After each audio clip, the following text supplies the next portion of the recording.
Veliko komentarjev dobim, če sem jaz tista iz Ja, šefa, pa Oleo Katja, pa celo iz Reke ljubezni, se me nekateri spomnite. Tako da ja, jaz sem igralka.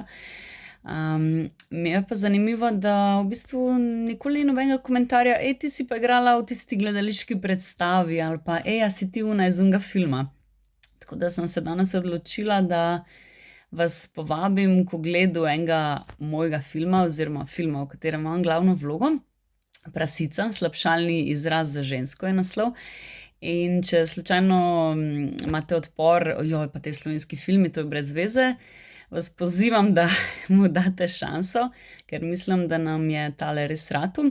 In mislim, da je še nekih 10 dni je na ogled brezplačno. Če napišete RTV 365 v brskalnik, pod slovenski filmi ali pod filmi, boste našli film Prasica, tako da uživajte.